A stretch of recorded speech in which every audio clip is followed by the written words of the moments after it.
창세기 3장 1절에서 8절까지 말씀 함께 나누겠습니다. 그런데 뱀은 여호와 하나님이 지으신 들짐승 중에 가장 간교하니라.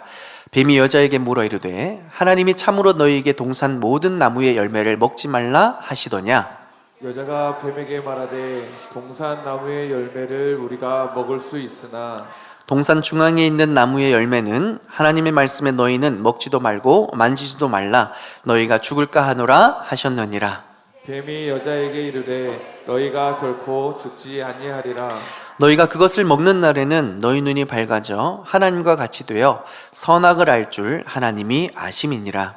여자가 그 나무를 본즉 먹음직도 하고 거함직도 하고 지혜롭게 할 만큼 탐스럽기도 한 나무인지라. 여자가 그 열매를 따먹고 자기와 함께 있는 남편에게도 주매 그도 먹은지라. 이에 그들의 눈이 밝아져 자기들이 벗은 줄을 알고 무화과 나무 잎을 엮어 치마로 삼았더라. 그들이 그날 바람이 불 때 동산에 거니시는 여호와 하나님의 소리를 듣고 아담과 그의 아내가 여호와 하나님의 낯을 피하여 동산 나무 사이에 숨은지라.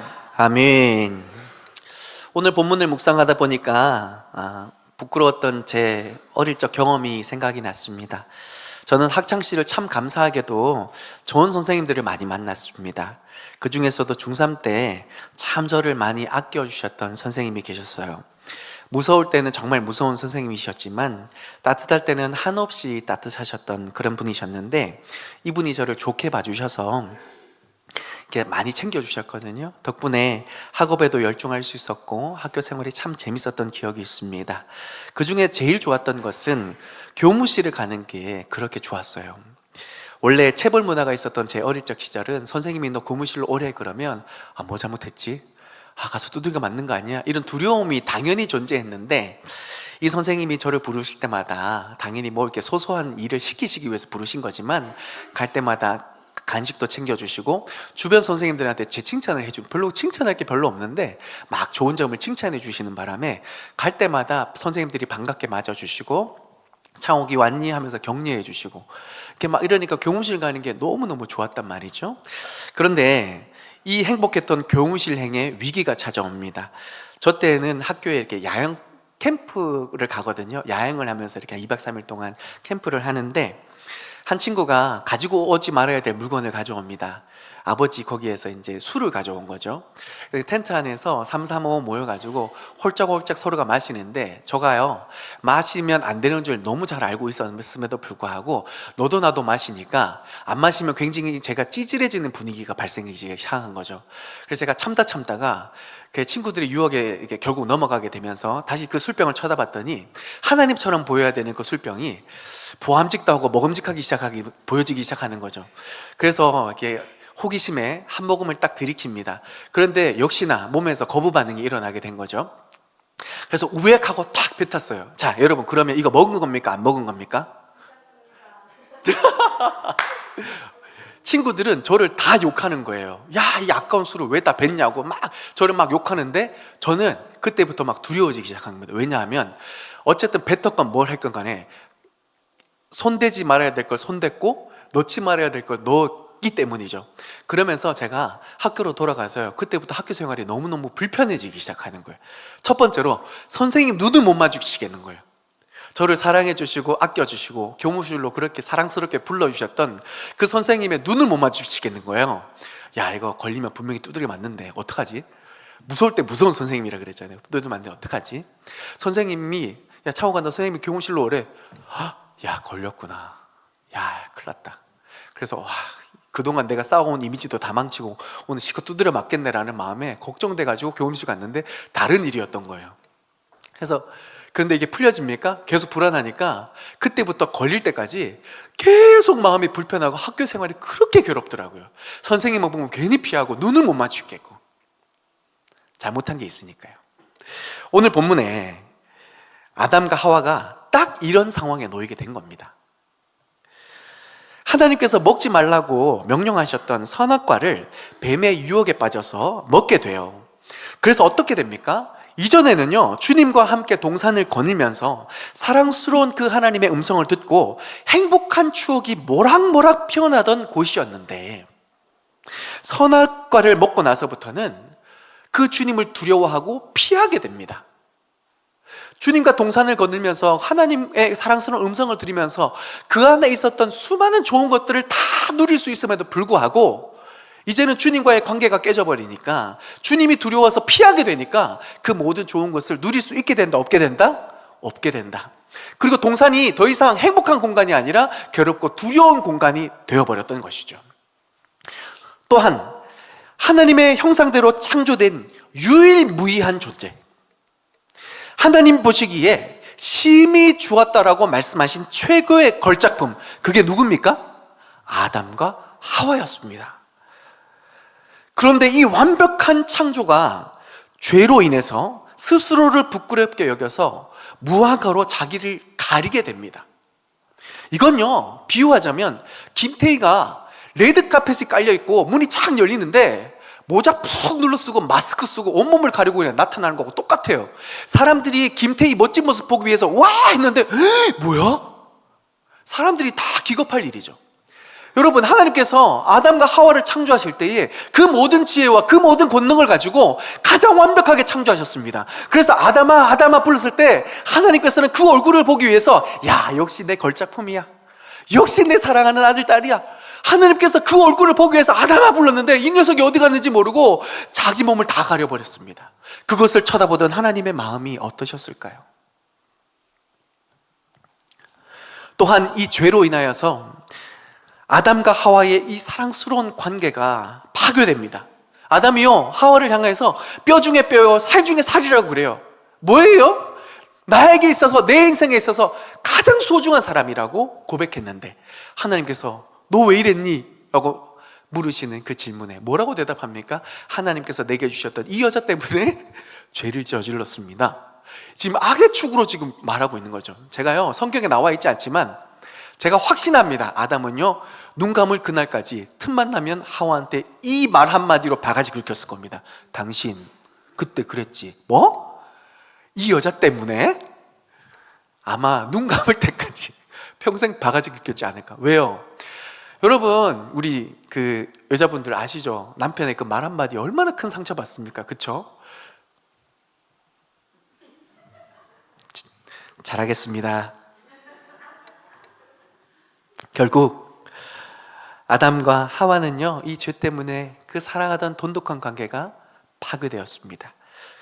아담과 하와는 결국 그래서 동산에서 쫓겨납니다. 모든 것이 풍족했고 부족함이라는 곳은 전혀 찾을 수가 없었던 그 낙원에서 쫓겨나 그들이 땀 흘리고 수고해야 겨우 먹을 수 있는 그 결핍에 시달리면서 살아갈 수밖에 없었습니다.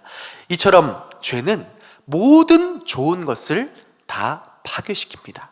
하나님과의 관계를 파괴시키고 하나님의 형상대로 지음받은 인간 그 스스로의 존엄을 파괴시키고 사랑하는 사람과의 관계도 파괴시키고 풍요로운 자기 삶의 터전도 파괴시키는 이 치명적인 결론을 낳게 만드는 것이 바로 죄입니다. 따라서 성도가 풍요롭고 풍성한 삶을 누리고 건강한 신앙생활을 세워가기 위해서는 이 죄의 문제에 민감하게 반응할 수 있어야 되고 이 죄의 유혹으로부터 승리할 수 있는 삶의 비결을 우리는 늘 대비하며 살아갈 수 있어야 합니다. 그렇다면 죄는 무엇이고 죄가 어떻게 우리에게 침투하게 되는 것일까? 그것들에 대해서 우리는 말씀 속에 살펴보아야 할 것입니다. 죄라는 것은 하나님의 말씀에 순종하지 않는 삶, 불순종으로부터 이 죄가 비롯되었다는 것을 기억하시기를 바랍니다. 하나님께서 아담에게 선악을 알게 하는 그 나무의 열매를 먹지 말라, 먹으면 반드시 죽으리라고 강력하게 말씀하셨어요. 그런데 아담과 하와는 그 유혹에 넘어가서 하나님의 말씀을 거스르게 되죠. 이게 죄였던 것입니다. 물론 아담이 죄를 지으려고 지은 것은 아닙니다. 사단의 치밀한 전략으로 유혹했기 때문에 이 죄를 저지르게 된 것이죠.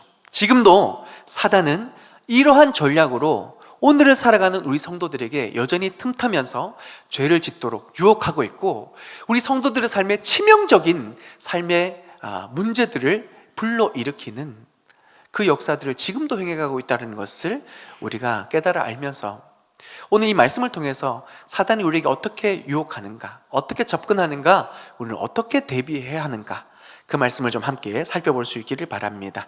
첫째, 사단은요, 하나님의 말씀에 대한 오해와 의심을 불러일으킵니다. 하와를 유혹하는 뱀의 첫 질문이 1절에 기록되어 있습니다. 하나님이 참으로 너희에게 동산 모든 나무의 열매를 먹지 말라 하시더냐라고 묻습니다. 1절 한번 띄워보실래요? 1절에 참으로 라고 말합니다. 하나님이 진짜 그렇게 말씀하셨니? 라고 하나님의 말씀에 대한 의심을 품게 합니다. 그리고 두 번째, 동산 모든 나무의 열매를 먹지 말라 하시더냐라고 질문합니다. 자, 원래 하나님의 아담을 향한 그 말씀의 내용이 뭐예요? 모든 나무의 열매를 다 먹되 동산 중앙에 있는 선악과는 먹지 말라. 그러면 반드시 죽을 거니까 주의해라 라고 하나님께서 말씀하신 거죠. 분명히 틀린 정보를 가지고 하와에게 사단이 접근했습니다. 그런데 왜 이렇게 사단이 접근했냐면 하나님에 대한 오해를 불러일으키는 것이죠. 하나님께서는 동산 모든 나무의 열매를 먹으라고 허락해 주셨습니다. 축복이죠. 그런데 사단이 지금 어떤 의심과 오해를 품게 하냐면 모든 나무의 열매를 먹지 말라 하시더냐라고 얘기하시는 거예요. 다 만들어 놓고 이거 먹지 마, 괴롭게 하시는 하나님, 우리에게 가혹한 것을 요구하시는 하나님에 대한 이미지로 탈바꿈시키는 거죠. 하와가 이 뱀의 꼬임에 넘어갑니다. 그 하와의 대답을 우리가 기록하고 있는데요. 자, 2절, 3절의 내용을 우리 한번 보겠습니다. 하와가 이렇게 대답합니다. 동산나무의 열매를 우리가 먹을 수 있으나, 맞는 대답이죠. 그런데 3절을 보실까요? 동산 중앙에 있는 나무의 열매는 하나님의 말씀에 너희는 먹지도 말고, 맞는 말이죠? 그런데 만지지도 말라, 맞는 말입니까? 틀린 말입니까? 틀린 말이죠. 만지지도 말라라고 하신 적은 없습니다. 결국 뭐가 침투하기 시작한 겁니까? 나에게 과한 것을 요구하시는 하나님, 모든 것을 주시는 사랑과 축복의 하나님이 아니라 나에게 무리한 것을 요구하고 계시는 가혹한 하나님의 이미지가 더 씌워지기 시작합니다. 이게 왜 문제인 줄 아세요? 하나님의 말씀대로 살아가는 것이 우리 인생의 가장 큰 축복입니다라는 이 확신을 뒤흔들어 버려요. 그래서 하나님의 말씀에 대한 의심을 갖게 만들어요. 그래서 그 하나님의 말씀이 말씀대로 들리지 않게 만들어 버려요. 그래서 보세요, 하와가 마지막 말에 너희가 죽을까 하노라 라고 고백해요. 반드시 죽는다라고 하나님께서 말씀하셨어요. 그렇죠? 그런데 하와의 대답은 죽을까 하노라라고 얘기해요. 죽을 수도 있고 안 죽을 수도 있다는 얘기입니다. 이 말이 무슨 말이에요? 하나님의 말씀대로 반드시 살아가야 되는데 내 뜻대로 살아갔을 때 또 다른 반응들이, 또 다른 축복들이, 또 다른 뭔가가 있을지도 모른다라는 말이 안 되는 소망을 품기 시작한 겁니다. 그러면서 하나님의 말씀대로 살지 않아도 괜찮지 않을까? 라는 마음을 품게 돼요. 여기에 사탄이 카운터 펀치를 날립니다. 4절입니다. 결과를 말해주는 거죠. 너희가 절대로 죽지 아니하리라. 안 죽을 거야. 야, 속지 마. 안 죽을 거야. 라고 하와를 속입니다. 오히려 너희가 그것을 먹는 날에는 너희 눈이 밝아져 하나님과 같이 되어 선악을 알 줄 하나님이. 무슨 말이냐면 이거 먹으면 안 죽고 오히려 하나님처럼 되니까 하나님 이거 막으신 거야, 속지 마 라고 사단이 지금 카운터 펀치를 날리고 있는 겁니다. 여기에 하와가 눈이 돌아간 거예요. 그래서 선악과를 바라봤을 때에 하나님처럼 보여서 하나님 조심하랬지, 하나님의 말씀대로 살아가야 나머지 모든 동산나무의 실과를 먹으며 행복한 삶을 누릴 수 있게 되고 하나님께서 이 모든 것을 주셨음에 감사함으로 동산을 거닐 수 있었는데 눈이 돌아가니까 선악과가 하나님처럼 보이는 것이 아니라 선악과가 드디어 보암직하고 먹음직하게 보이기 시작하는 거예요. 내가 이거 먹으면 야, 이제 내가 하나님처럼 될 수 있겠다라는 헛된 욕망을 품기 시작했던 겁니다. 결국 그것을 하와가 먹고 그것을 아담에게 주게 돼요. 그러면서 드디어 그 죄의 비참한 결론, 모든 것을 파괴시키는, 모든 좋은 것을 파괴당하는 그 끔찍한 일을 당하게 됩니다. 사단은요, 하나님의 말씀을 의심하게 만들고 그 말씀을 주실 하나님을 오해하게 만들어서 하나님의 말씀대로 살아가는 그 삶과 기대와 소망으로부터 우리를 멀어지게 만든다라는 것을 기억하십시오. 오히려 자기 뜻대로, 자기가 원하는 대로 살아가는 삶이 더 멋지고 행복한 거라고 우리를 속이고 있다라는 겁니다. 여러분, 속지 마시기를 바랍니다.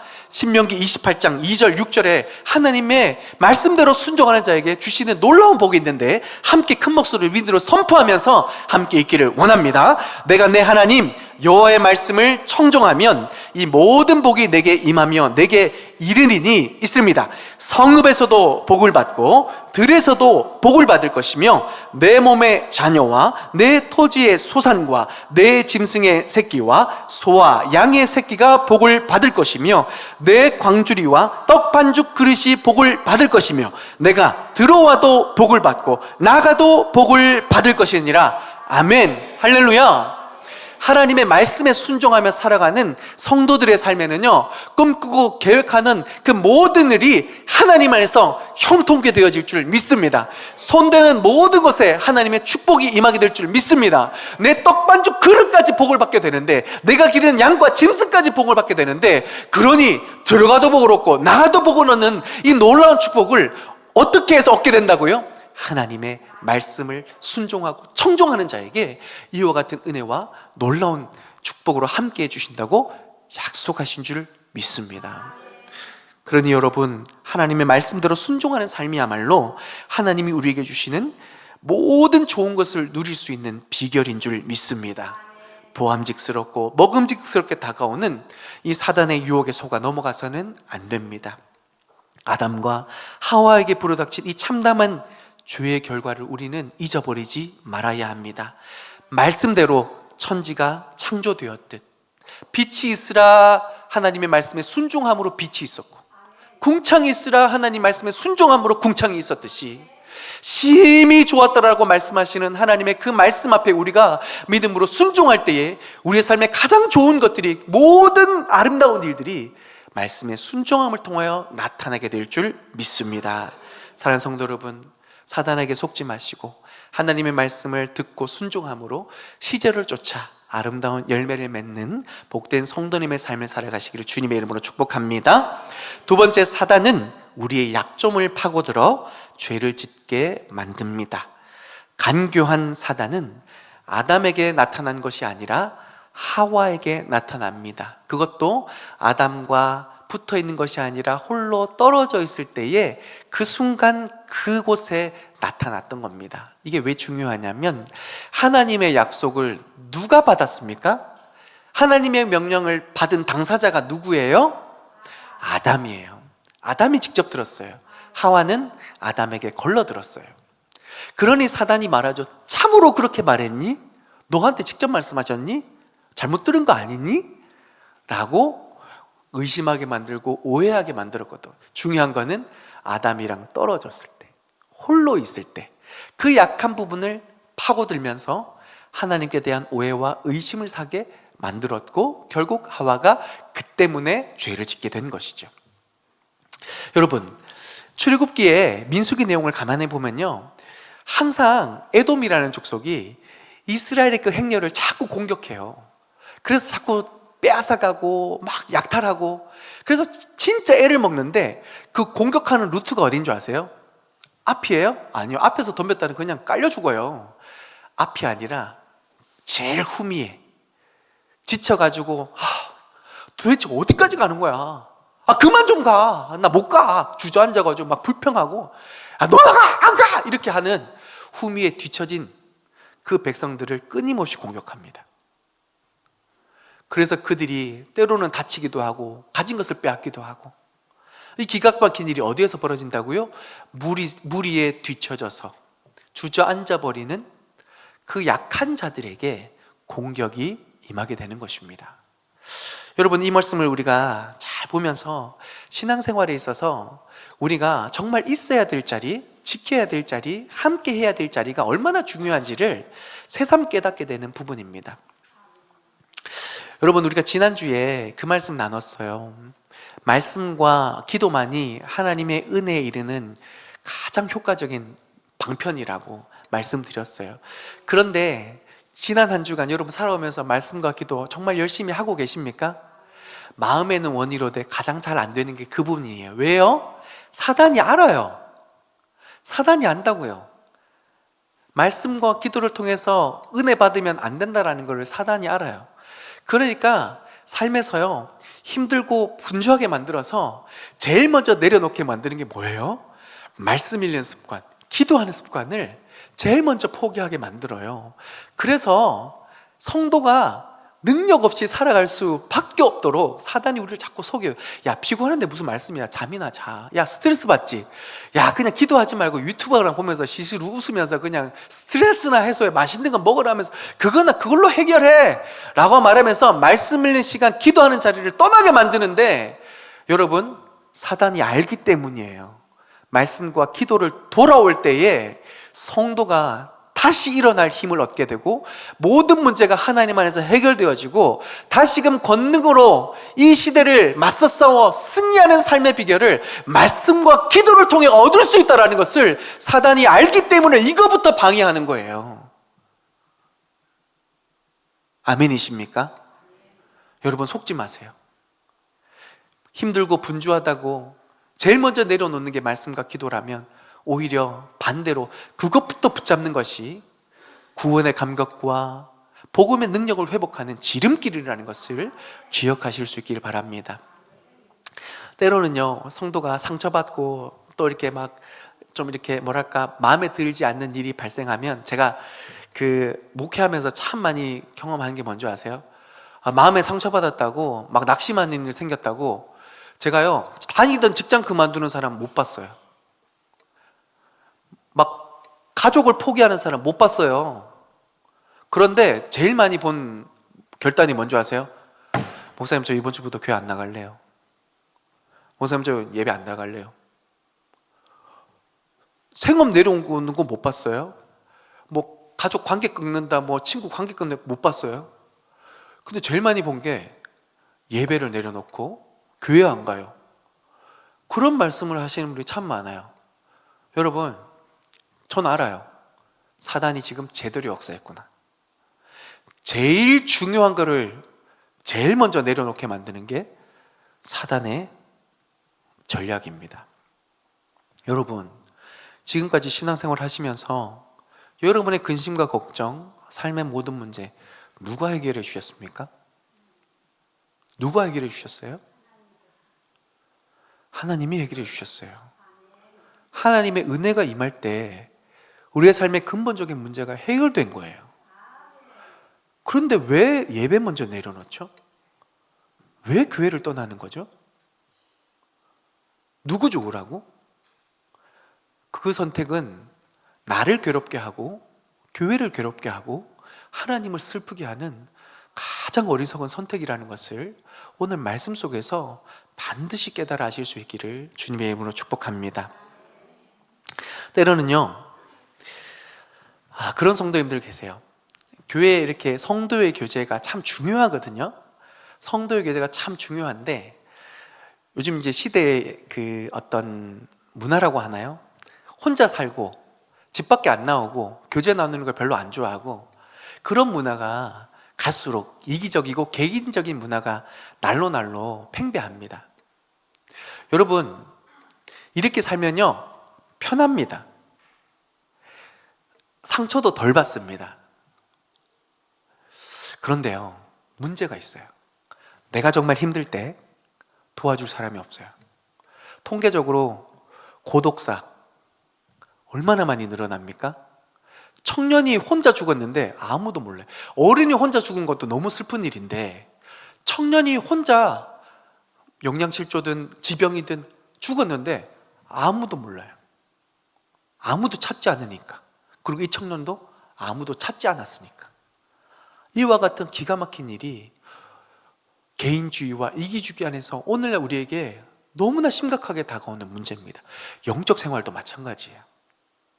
나 혼자 신앙생활한다. 하나님은 절대 배신하지 않으니까 하나님과 나의 관계만 철저하면 된다. 네, 그럴 수 있습니다. 그런데 우리가 살아가면서 문제를 만나죠. 어려운 문제 만납니다. 내 스스로 어찌할 수 없는 문제도 만납니다. 누군가의 도움이 필요할 때도 있다 없다? 있어요. 그래서 공동체가 필요한 겁니다. 성냥 한 개피가 착 해서 당장은 불이 확 타오를지 몰라도 그거 오래 못 가요. 왜요? 혼자 타오르기 때문이에요. 그런데 모닥불 하나에 불이 붙기가 쉽지 않아요. 이것 태우고 저것 태우고 좀 고생스럽고 막 부채질도 해야 돼요. 그런데 나무 하나에 불이 붙고 그 불이 붙어서 주변의 나무들에 불이 옮겨 붙기 시작하면 활활 타오릅니다. 더 크게 타오릅니다. 그리고 오래 타오릅니다. 신앙생활에 공동체가 필요한 이유가 딱 이겁니다. 혼자 신앙생활하는 거 편할 수 있죠. 상처 덜 받을 수 있죠. 그런데 불현듯 찾아오는 그 위기에 어떻게 대처하겠습니까? 오늘 제가 일부러 이 현관에서 제가 여기 나오기 전까지 일부러 현관에서 성도님들 얼굴 한 분 한 분 보면서 막 인사하고 또 이렇게 막 안수도 하고 등도 두드려주고 일부러 그랬어요. 왜요? 너무너무 사랑스럽고 이쁘고 함께 예배를 드린다는 것이 얼마나 기쁘고 감사한 일인지 너무너무 그래서 어떤 늦게 오시는 집사님한테는 왜 늦게 왔냐고 뭐라 하기도 하고 막 그러면서 우리가 주 안에서 얼마나 아름다운 영적 공동체인지를 막 이렇게 함께 나누었습니다. 때로는 어떤 성도님들의 표정이 안 좋으면 걱정돼요. 물어봅니다. 집사님 무슨 일이 있어요? 그리고 기도해요. 새벽마다. 하나님, 우리 집사님 이런 문제가 있답니다. 우리 집사님 이런 치료가 필요하답니다. 하나님 도와주십시오. 눈물로 기도하고 간절히 구하고 그럴 때 하나님 역사가 일어나는 거예요. 그런데 이게 담임 목사만 할 일입니까? 왜 이렇게 조용하시죠? 저만 해야 되는 거예요? 몰랐네요. 아니죠. 장로님도 그렇고 권사님도 그렇고 아니 새로운 가족이 왔다가 지난주 왔다가 이번 주 안 나왔어요. 둘러보세요. 자, 둘러보세요. 지금 지난주 왔는데 안 온 분. 이게 영적 공동체라고요. 사람이 살아가면서 얼마나 기가 막히고 황당하고 어려운 일을 많이 만납니까? 그런데 누구 하나 교회 안에서 얘기할 사람이 없다. 이 얼마나 끔찍한 일입니까? 그런데 정말 별일 안 했듯이 툭 이야기했음에도 불구하고 그 말이 무슨 말인지 그 마음이 어떤 마음인지를 알아채서 김지사 내가 기도할게. 김지사 정말 한 주 동안 기도했는데 어땠어? 그 다음 주에 물어봐주고 이런 공동체가 귀한 공동체고 하나님의 역사가 일어나는 은혜의 공동체일 줄 믿습니다. 우리 이런 공동체 만들어갈 수 있기를 소망합니다.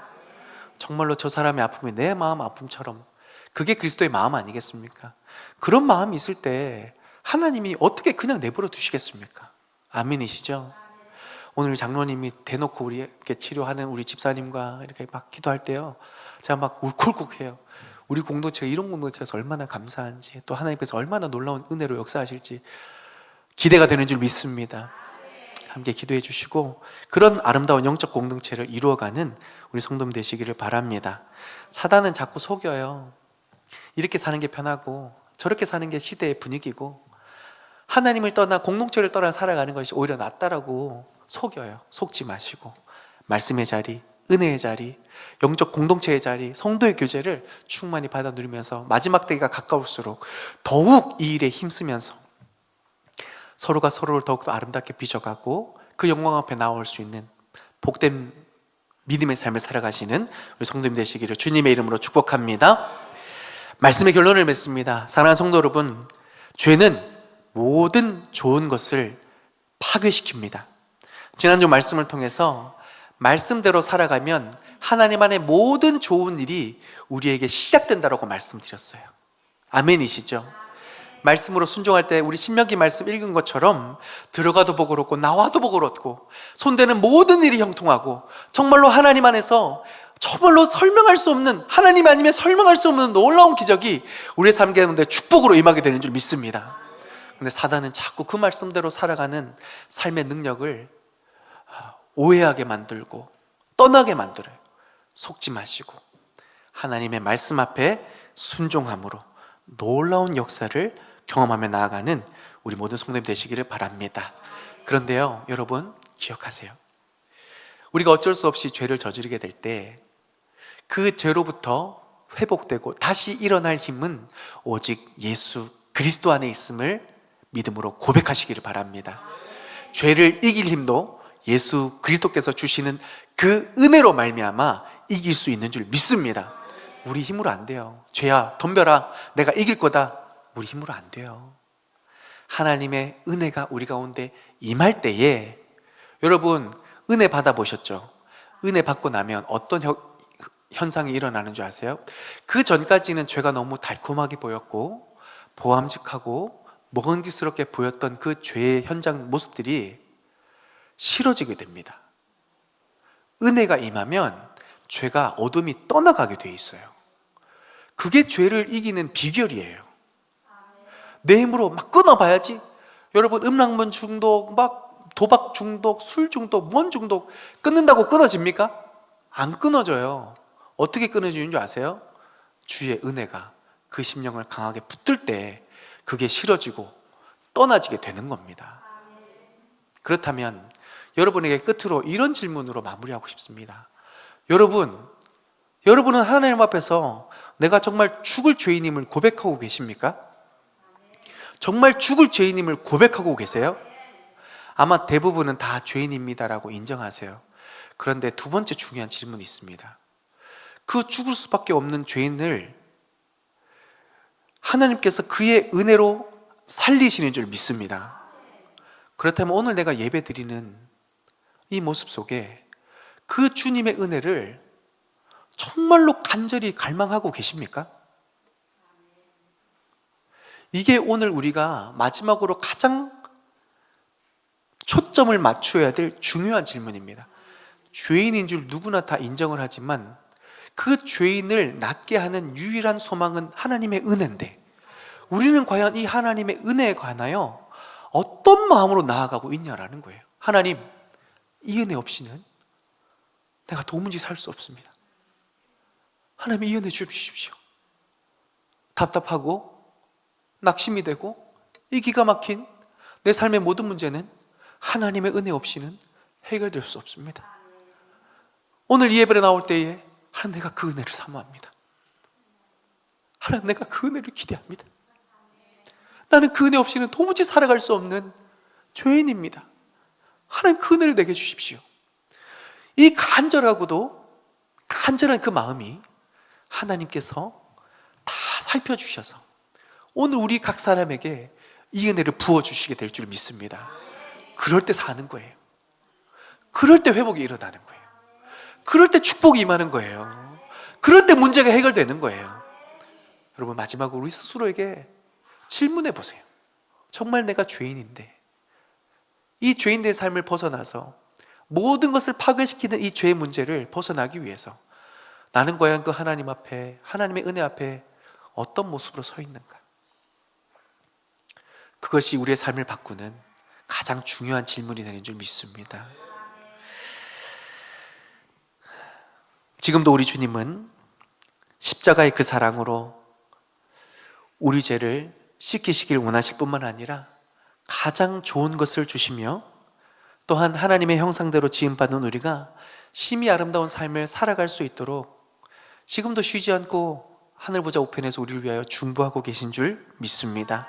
따라서 사랑하는 성도 여러분, 사단에게 속지 마시고 죄에 빠져 모든 좋은 것을 빼앗기지 마시고 그리스도 예수의 보혈의 능력으로 죄에서 승리하실 뿐만 아니라 우리의 삶을 풍성하게 만드는 모든 좋은 것을 주시는 그리스도 예수 안에서 충만히 그 은혜 가운데 살아가시는 우리 성도님의 삶이 되시기를 주님의 이름으로 축복합니다.